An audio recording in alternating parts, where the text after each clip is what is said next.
Hey guys, so today we're going to launch into chapter 9, which we'll be in for a short while, and we're going to talk about area of particular shapes and then composite areas as well. But today we're going to focus in on the area of parallelograms. Oh, if I spell it right.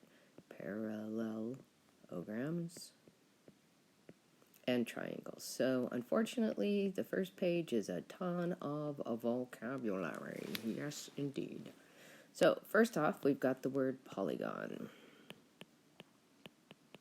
Poly meaning many, gon meaning angles. So it's a closed figure, which means there's no openings to it. That's what closed means. So all the sides connect to each other. Formed by 3 or more straight lines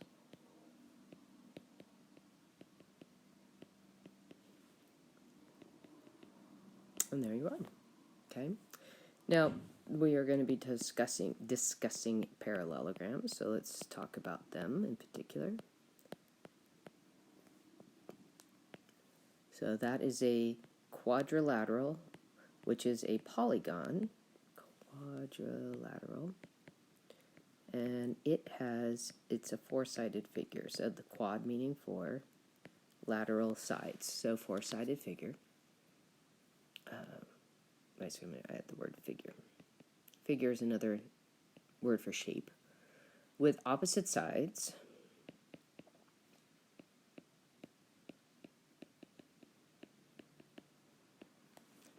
that are parallel and the same length. Let's say, and have the same length.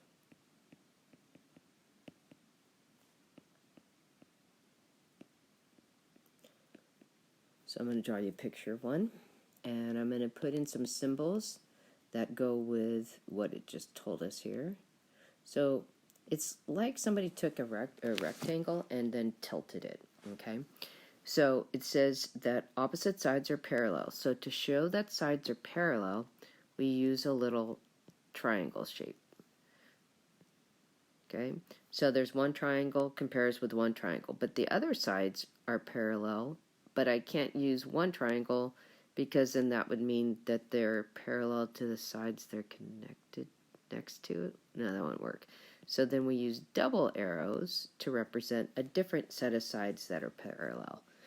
And then it also says that the opposite sides are the same length. So I use a different symbol for that. So this might have one tick mark and its opposite side one tick mark. But on the other sides, it would be 2 tick marks because those two are congruent to each other. Or there's a new word I'm going to tell you in just a second that are the same length. Now we have a special parallelogram that's called a rhombus.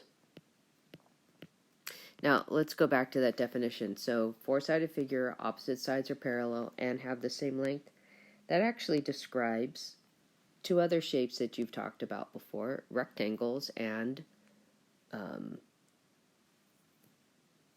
squares. So, rectangles and squares are parallelograms. It's kind of interesting. Anyway, a rhombus is a parallelogram. So opposite sides are parallel and have the same length. However, this one says a parallelogram with 4 equal sides. So all 4 sides have the same length. So I'm going to draw a picture of it, and then I'm going to use my little symbols for it. So this guy, this is the same length as this guy, is the same length as this guy. So there you go. All right, we are going to be talking about the word area, obviously. So what exactly is area? Well, it's the space inside of a 2-dimensional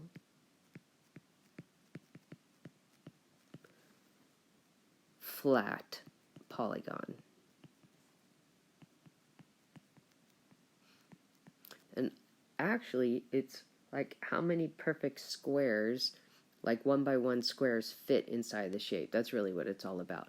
So it is measured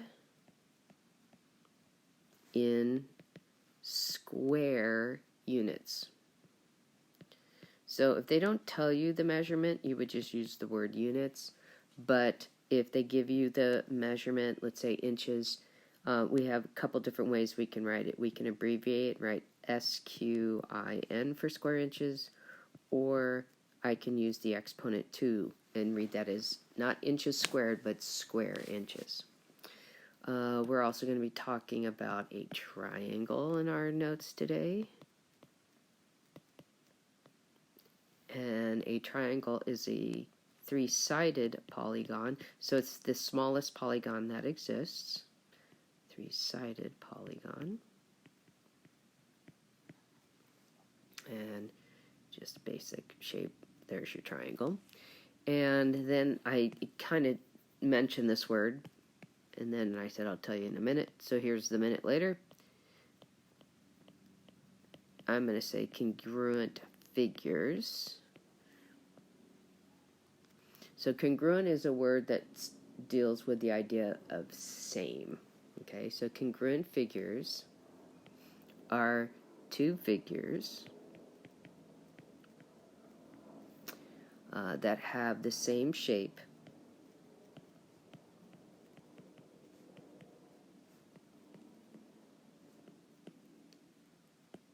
and same size. Okay, so that is congruent figure. So to have sides that are congruent, that means they have the same measurement.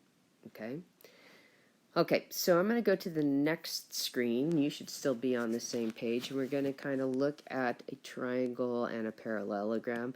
Not to say that they look like each other, but they have certain elements. And then in class, I'm going to show you that they're actually quite related, and it'll help you understand the formula for figuring out area for them. Okay, so let's look at a parallelogram on the left, and then we'll look at the parallelogram, and we'll look at the triangle on the right. So in a parallelogram, looks, again, just put some shapes in there. Now, it's got two major pieces that we look at. It has a base, and that goes from corner to corner. And it also has a height, and it goes from the top of the shape to the opposite base, and it is perpendicular. That's what that little right angle that means, or little corner means. It is a right angle. Okay, so let's write down some stuff. Let's talk about that base for a second. So here's what's interesting, is any side of the parallelogram is considered a base. So a parallelogram has 4 bases, though I'm honest with you when I say I always think of the bottom as being the base. Okay? I don't know if you feel the same way. So let's talk about the height. Now the height has very specific requirements. It has to be the distance from one base, so that's like the top base there, perpendicular, and again that means right angles, so it meets at 90 degrees, right angle, to the opposite base.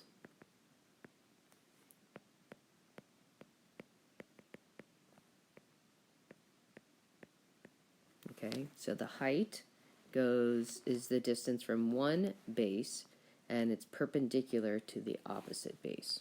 Okay, all right, so let's see how the triangle compares to this guy.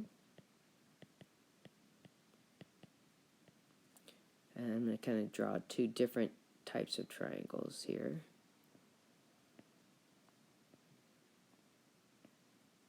Okay, so let's talk about bases.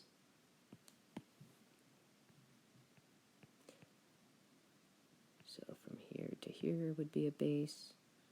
And again, like I just mentioned, I always think of the base as the bottom, but that's not really the case, right? And then height. So you might see some similarities here. So height would be this. It's actually dashed, which means it's invisible, and I forgot to mention that with parallelogram. It's not a physical part of the shape. It's just measuring a distance from the top of the parallelogram perpendicular to the base of the parallelogram, so from one base to the next. But with the triangle, you have this point, and that point that it is traveling from is called a vertex. I'm going to put that here. And that's this point right there, and that point right there, okay? So, let's talk about our base. Now here's what's interesting. The definition of the base of a triangle is any side of the triangle.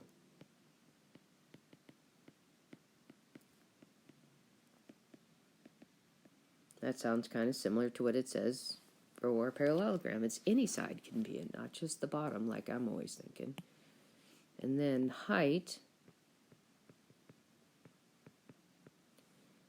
is the distance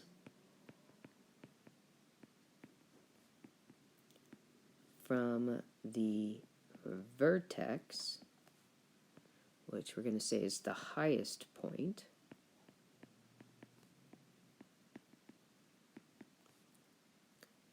and perpendicular, oops, made a mess over there. Perpendicular, such a long word.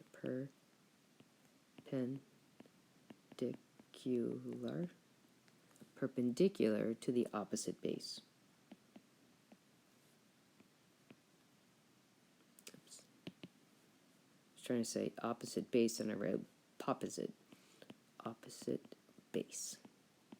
Okay, and that sounds pretty similar. Distance from one base perpendicular to the opposite base. So it's the same sort of idea, except for instead of that being a full side that the height comes from, it's at that point or the vertex. So we've got a couple of formulas that you need to memorize. And again, in class, I'm going to show you some little geometric mathematics, or magic. So you need to memorize these. These are basic formulas that you should learn. So we're going to look at the parallelogram on the left, and we'll look at the triangle on the right. Okay, so the area of a parallelogram is A equals BH. Okay, you're like, yeah. So the big A stands for area. The little b stands for the base, and then when they butt up next to each other, they're being multiplied times the height. Okay, so that's all I need to do is find a base and a height of the parallelogram, multiply them together, and whammo, we've got the area. Now, let's see if you see something a little bit interesting about the formula for the area of a triangle.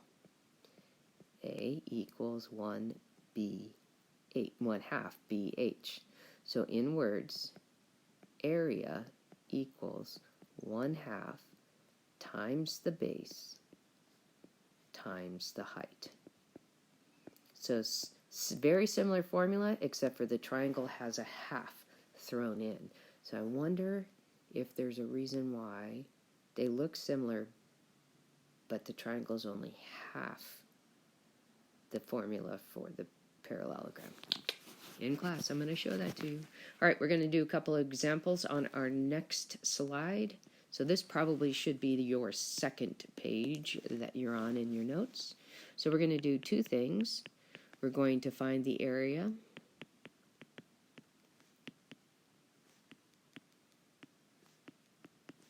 of each parallelogram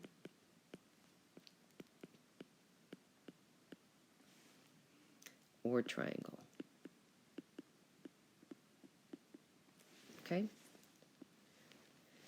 All right, so I'm going to actually add grid paper here so I can draw better. Let's see. I think I like the small one. Yeah, let's do the small one. Okay, that'll work. So sometimes you're going to get your parallelogram is going to be given to you on graph paper in your book, okay? And it's not going to tell you what it's going to be in terms of, it doesn't tell you the numbers. You have to count. So each box counts as one. All right, so let me think about this. So we're going to do like that. So then that guy would go like that and like that. And then we're going to draw him down there. Now I'm going to tell you your book tends to draw the dashed lines in red for whatever reason. All right, so first thing I'm going to do is identify the base and the height. So I'm going to count. So 1, 2, 3, 4, 5, 6. So my base is 6. 1, 2, 3. And my height is 3. So I write my formula. A equals B times H. And I get area equals 6 times 3. And I get area equals 18. So we would say 18, and now we're going to give it a label. Now notice it didn't give us any dimensions here, so we're just going to say square units. So I'm going to use the abbreviation SQ and then units. Okay? All right, let's do another guy, another one of those. Let's see, let's do...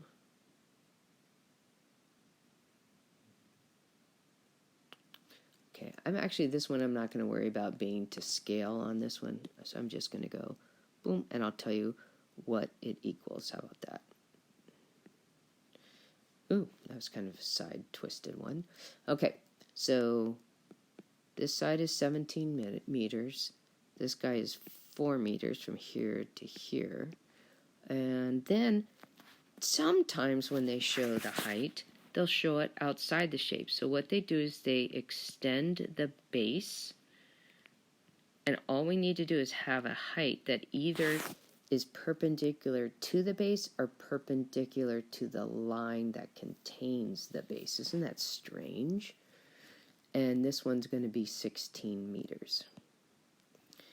So we're going to identify the base and the height. So the height is the easy one, right? So let me write down B equals and H equals. That's the 16. So then I got to figure out what does that base or that height run into. Where's the base? So notice that dashed line at the bottom. It runs right into that 4 meters. So the question is, what the heck is that 17 meters? That's to throw you off. Did it work? The other thing it does, it would be therefore, somebody said you had to figure out the perimeter of that shape. Okay, but I'm not asking you to do that. So we get area equals base times height. We're going to substitute in the 4 for the base and the 16 times the height. And I can already hear somebody say, how can the base be shorter than the height? Doesn't matter, just trust what it tells you. And that's going to give me 64. So then that would be 64, and we would have square meters. So I'm going to use the exponent on that one. All right, let's try a triangle. Try a triangle, that's kind of funny. So in this one, they are going to make you count. Okay, and it's what we would call a right triangle. So we want to identify the base. So I'm going to have to count 1, 2, 3, 4, 5, 6. And I know it's the base because it forms the two parts of the triangle that form the right angle are going to be your base and your height. And then height would be 1, 2, 3, 4. Okay, so the formula changes. Area equals 1/2 base times height. And so we're going to get area is equal to 1/2 times the 6 times the 4. So I can take half of one of the numbers. So I'm going to take half of 6 is 3, multiply 3 times 4, and I get 12. So again, they didn't tell me what this was being measured in, so I'm going to say it's 12 square units, and I'm going to use the exponent version on this one. And then the last one in this grouping, yes, there's more. Okay, so this one, ignore, you don't need to count because I'm going to tell you. So we're going to drop down, and this is 10 yards, so that's referring to that whole bottom line, that base, and then we've got 8 yards goes with that height. So the base is 10 yards and the height is 8 yards. And I put those labels in to remind myself this one requires the label that they gave us. So again, the formula is area equals 1/2 base times height, and that's going to give me area equals 1/2 times 10 times 8. And again, I'm going to take half of one of the numbers. I'm going to take half of 8 because I like multiplying by tens. And I get area equals 10 times 4, or 40. So I would say 40, and let's use the word square. And we'll even, print it out, or spell it out, square yards. Okay? So all sorts of different ways of writing that. Now, we're going to do a second group of examples, and this is going to ask us to find the missing dimension. So find the missing dimension. So what's going to be weird is it's going to tell us the area, and they're either going to tell us the base or the height, and we're going to have to figure out the other, and we are going to use our old friend. Dun, da, da, da. What do we call our old friend? We're going to call our old friend inverse operations. Yes. Okay. So let's see, that guy's going to go over one, down one, so like that, I think. There we go. So this guy is called 9 inches. He is 9 inches. This guy is H, so we don't know what he is. And then they're going to tell us what the area is. And they're going to say it's 45 square inches. Okay, so we start with the formula. Area equals base times height. And then we substitute numbers in where they go. So 45 takes the place of the A. The base is the 9, and then height is H. So I'm going to rearrange this to put the variable on the left and the constant on the right. The inverse of multiplying by 9 is dividing by 9, so that's what I'm going to show on both sides of the equation.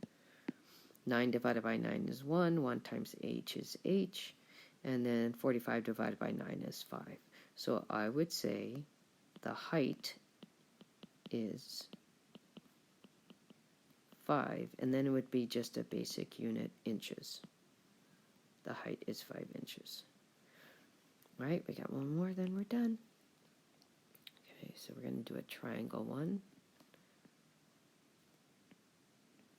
And let's see, we've got B down here.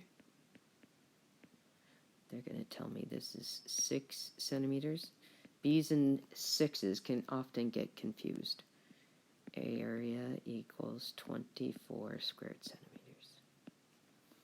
Okay, so then we're going to start with the formula. Area equals 1/2 base times height. I'm going to put in 24 for the height. 1/2 stays 1/2. base is b, and h is 6. All right, so I'm going to start by trying to take half of a number. So I can take half of 6 is 3. Now I'm going to do that symmetric property. 3b is equal to 24. So the inverse of multiplying by 3 is dividing by 3. Excuse me, elbow crack. And we get b is equal to 8. So I'm going to write the answer over here. So the base is 8, and this would be centimeters. And there you have it. That's what we're going to be practicing together. All right, we'll see you soon. Bye now.